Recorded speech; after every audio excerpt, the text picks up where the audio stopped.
tell everyone your name, who you are, and how excited you are.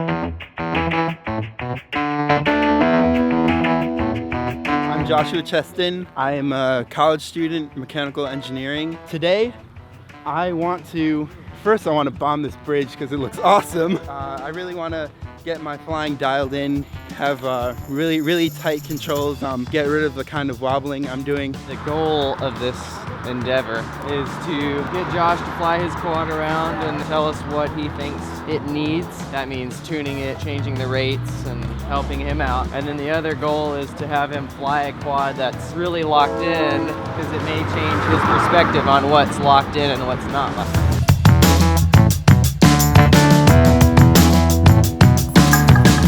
He has crazy controls over that thing right now. He's being Australian. That's wrong.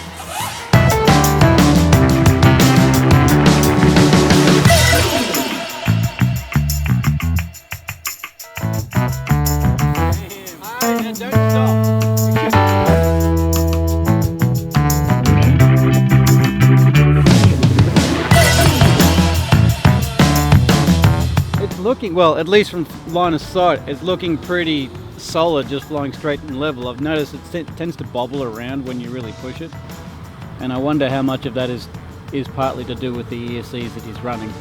It looks like, do you go down on the throttle when you do rolls and flips? Yeah. Is that full stick when you're doing a roll? Yeah, it's full stick for rolls. From my experience, you're not going to be able to really see how bad a tune is with rates that low, because it won't stop fast enough to get any kind of bounce back. Do a nice hard turn like that again. Because that was one thing I noticed, like when you're really pushing it around that corner, it looked like the back was not really sliding out, but sort of bottoming out on you.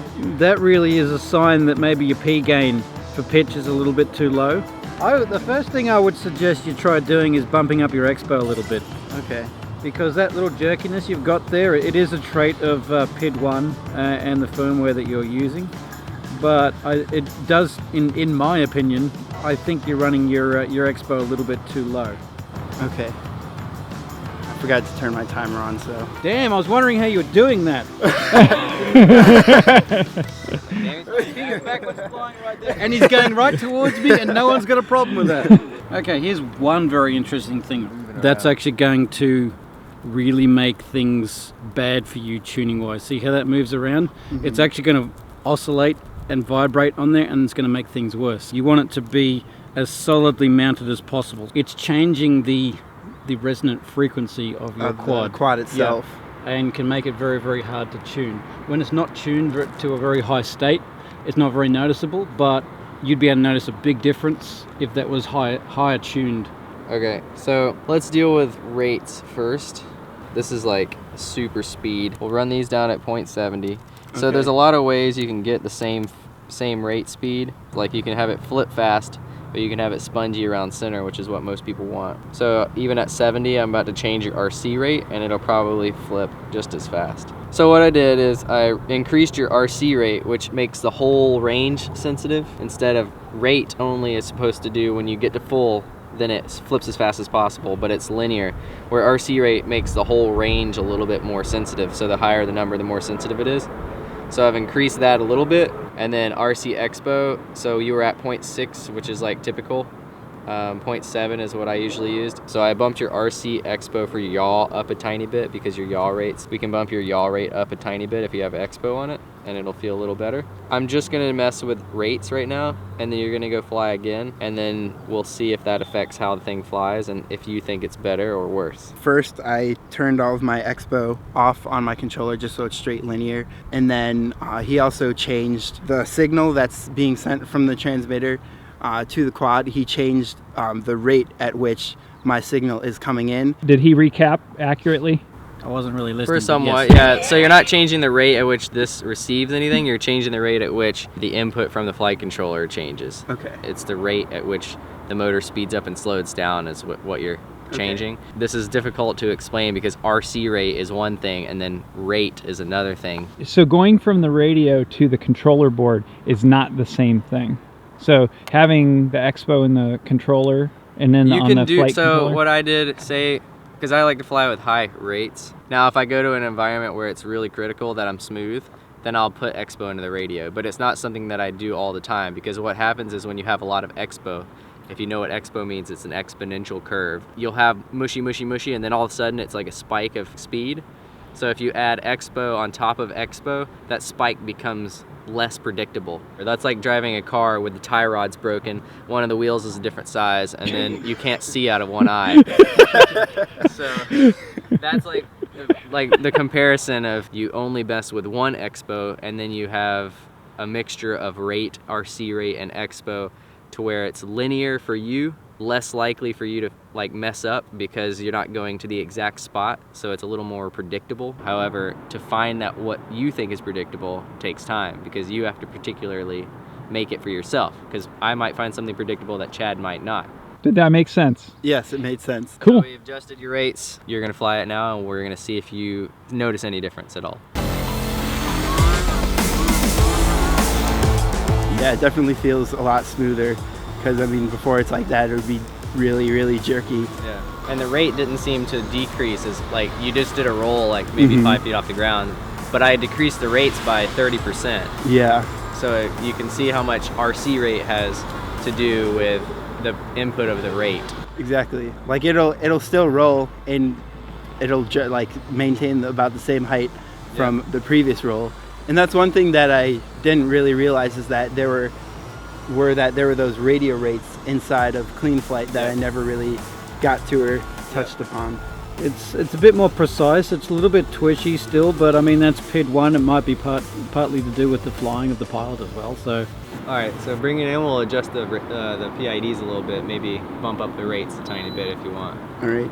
it's interesting to look at the PIDs. You've got the same PIDs for roll and pitch. With a quad like this, you've got more weight spread out over the pitch axis. You're going to need higher PIDs for your pitch axis compared to your roll axis. Do you think you could handle a faster roll rate but a smoother center stick? Yeah. So we're gonna I think increase. that's what you want. We're gonna increase your rate, pitch and roll up to 0.78. I'll bump yaw up too, because I think it's nicer to have a more yaw authority than you want, and then you add expo and it kind of takes it down. Now we're just adjusting rate right now, so I'm gonna bump this down to 9.3. And now for the PIDs. Again, like he's saying, it's longer front to back and it requires more power to stop the thing on a front flip.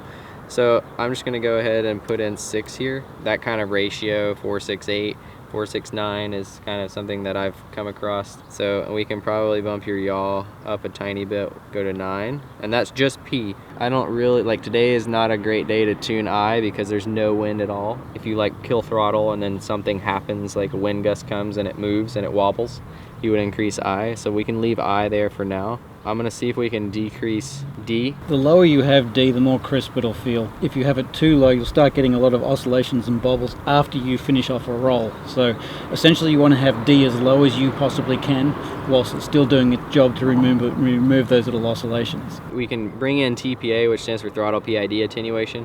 What that does is the higher throttle you get, instead of maintaining these numbers, it'll actually taper off. The PID attenuation is something you start to bring in. You started to introduce it as you go up with your PIDs. Just from experience, I know that this is probably going to cause some micro oscillations at full throttle, even though this is a pretty underpowered, like you're on a 3S, right? Mm-hmm. So you're probably not going to see any difference between the TPA being on or off on 3S, but if you go to 4S on the same setup, you are going to notice a difference. And these PIDs actually are pretty low, considering if you're running 3S, then you're going to be able to go higher with the PIDs because you have less power. So the higher the power of the quad, usually the lower the numbers, which is just something you learn from trying it. I'm just going to put 15%, which means it's going to reduce the PIDs, these numbers, by 15% at full throttle, but it's a linear curve from whatever the TPA breakpoint is at. So right now it's at 1500, so it would be perfectly linear, and as soon as it got to 1500, it would taper off 15% until full throttle. A lot of people ask for what are your PIDs, but there's more involved in just what your PIDs are. So there's the mechanical setup. You've got to have your quad mechanically set up right. Then you've got to have your transmitter set up so you've got endpoints, it talking to the flight controller in a way that it should be. Then you've got things like your rates and your expo, that needs to be set up. And finally, then there's your PIDs. And if you have any one of those ones not set up correctly or done well, then the quad is not going to fly well. So it's not just the PIDs, it's not just the pilot, it's a number of things all combined and working well together that makes a quad fly well. PIDs are the least important of those 3 or 4 factors. You can have a well set up quad, well-tuned rates, and a really nice radio with stock PIDs, and it'll fly really well. The only thing that you're increasing the PIDs or tuning the PIDs you will gain from that is the feel of the aircraft. And in really snappy situations, like really high rates, you can potentially gain some smoothness of stopping and whatnot.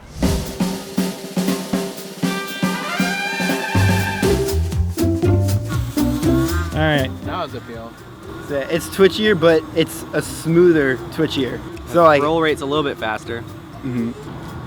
Turning my timer on, it's really smooth, and even though the rates are a bit higher, I still feel like have a lot of control over it. And like that, even like I did a really hard bank and kind of dip down on that, but I was able That's to. usually a power situation. If you were on 4S, it probably wouldn't do that. Yeah, but I was able to really recover easily from that.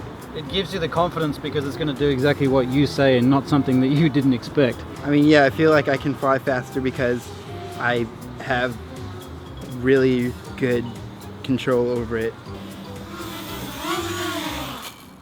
Yeah, I feel that really, honestly, was probably the best flight control-wise, and having it tuned and everything that I've done with this quad. So yeah, I'm really happy with that. So what are you gonna do? I'm gonna let Josh fly my quad. I am gonna lower the rates a tiny bit. You're very persnickety about your stuff. I am very persnickety. It's kind of a big deal, isn't it? Yeah, I think the only person that's ever flown my quad is Carlos, and it wasn't even a quad I liked. No pressure. I feel special and scared.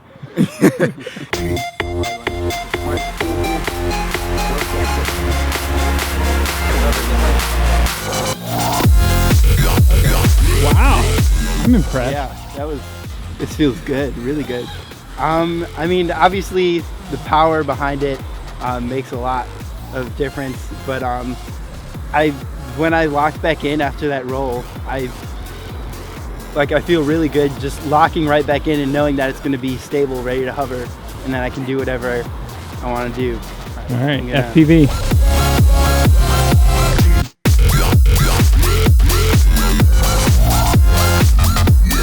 I don't think he's gone over like 60% throttle. Does it feel more like a video game? Yeah, one word to describe it, I would say, is just like floaty.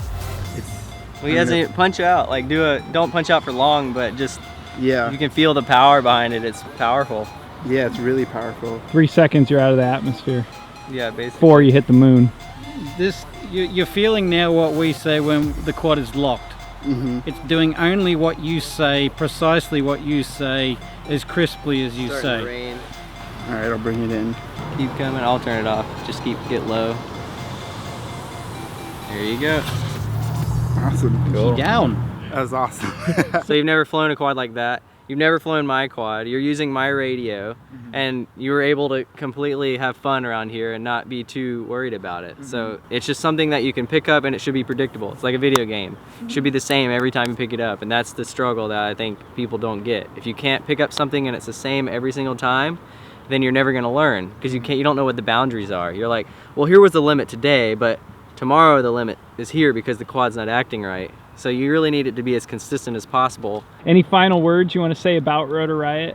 I want to say thank you guys for having me out here. I really want to give an extra thanks to Steele for letting me fly his quad. Steele got an extra thanks. Yay! Yeah, you know what? Get a freaking Mode 1 pilot on here next time, would you? You guys are asking for videos of tuning tips, and as you've probably seen in here, it's more than just PIDs. There's a number of things that are involved in there, so give us your comments and your feedback. We want to see if we can really look at certain areas and try and work them out here. So Joshua was a perfect example for where someone who was really hadn't touched the PIDs or the rates or anything like that, we can teach him. We really hope you guys have learnt something from this. I help buddies of mine tune their quads. I usually don't just tune it for them. I give them a general direction to go and then let them figure out the rest of the way. It's a feeling thing. It's personal. And I don't know, I'm confusing people now. No, I think the key is don't be afraid to fiddle. Increase that, decrease that. How does that affect my quad?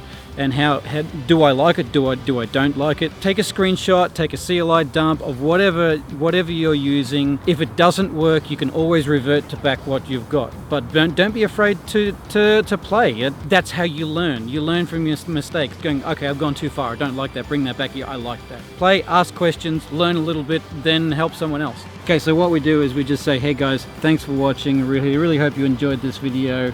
Please like, subscribe, and then we try to walk off in one direction, but we go in different directions. So go. Okay, thanks a lot guys for watching this episode of Rotor Riot. Make sure to buy a shirt and one of these awesome hats because they're really cool. So make sure you reach out to one another.